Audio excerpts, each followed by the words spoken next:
Hello everyone and welcome to Clonmel Library, where we're going to have some Christmas stories for you. But first we have to do the public service announcement. Of course we do.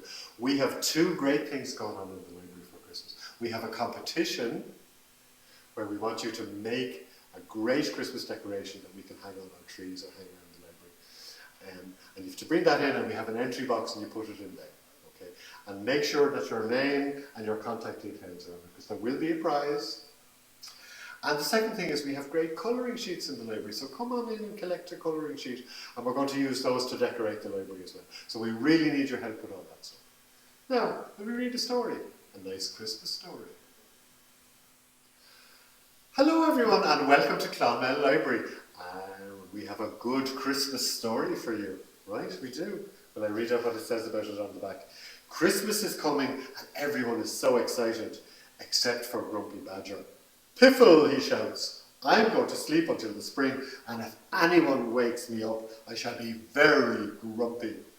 That sounds like a good one, doesn't it? And it's called Grumpy Badger's Christmas. And it was written by Paul Bright, illustrated by Jane Chapman, and published by Little Tiger Press. And we're going to find out why Badger is so grumpy. It was almost Christmas, and the forest was a flurry of activity. The animals were bustling here and there, putting up the Christmas tree, wrapping presents, making tasty puddings and pies, while the young ones scampered about, squeaking with excitement. So everyone is really busy. Everybody was looking forward to Christmas. Well, almost everybody. Grumpy Badger, there's Grumpy Badger, looked out of his window and scowled. Happy Christmas, shouted Squirrel. Happy Christmas, bah, he shouted back. What piffle! I am a sensible creature, and I sleep all through the cold winter. Now I'm going to bed until the spring, and if anyone wakes me up, I will be very, very grumpy. And with that, he pulled his window shut with a clunk. Oh, he doesn't like Christmas. Grumpy Badger knew that he would be hungry when he woke, so he checked his larder. There were puddings, pickles and pastries, packets of hams and cheeses, crispy crackers, jars of fruit and sticky sweet jams. That should do it, he said. Then he filled his hot water bottle and climbed into bed. Oh, this is sounding so nice. He had just closed his eyes when there was a knock, knock, knock at the door. It was Mole. Happy Christmas, Mr. Badger, he said timidly. I'm so sorry to bother you, but I've been trying to put lights on the Christmas tree, but it's just too big. Could I please borrow your ladder?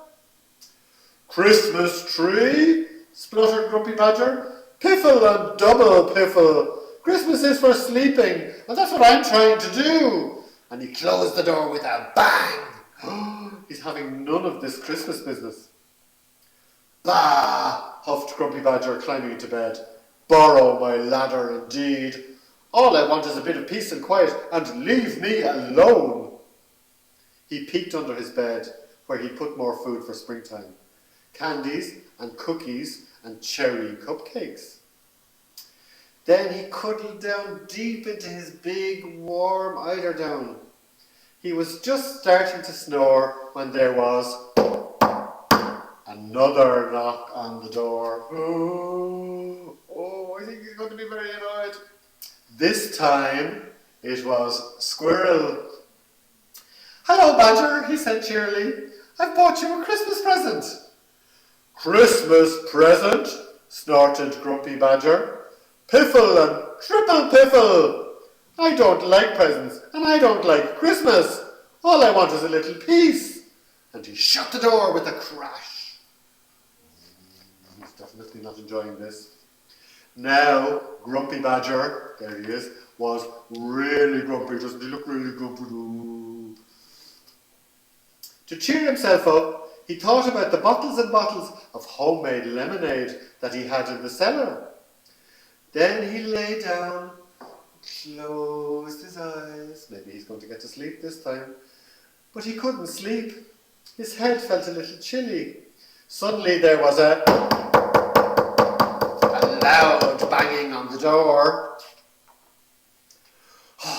What is it now? Grumpy Badger sighed.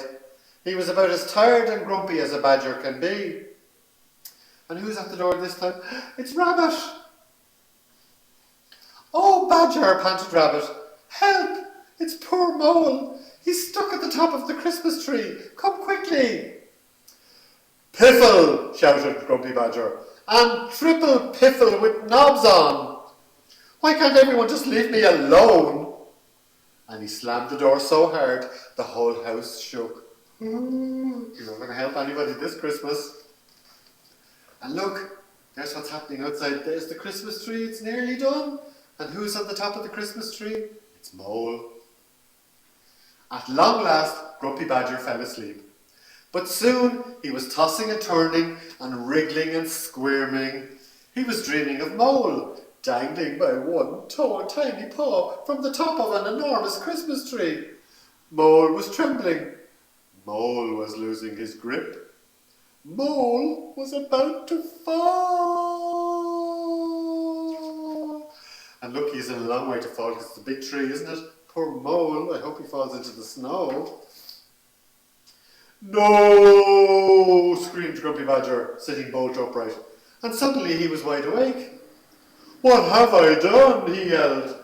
He jumped out of bed, grabbed his ladder, and dashed out into the street. Grumpy Badger raced up to the Christmas tree. Hold on, Mole, he cried. He scrambled up the ladder, scooped Mole gently into his arms, then helped him down to the ground. I'm so sorry, said Grumpy Badger. What a grumpy old fool I've been. You're a hero now, said Squirrel. And he gave Badger back his Christmas present, a soft, fluffy nightcap, because everyone needs one of those, don't they? I've been so grouchy, said Grumpy Badger. What can I do to make things better? And then he knew. I think he had an idea. Badger's Christmas party, now nobody thought Grumpy Badger was going to be doing that, was the best ever.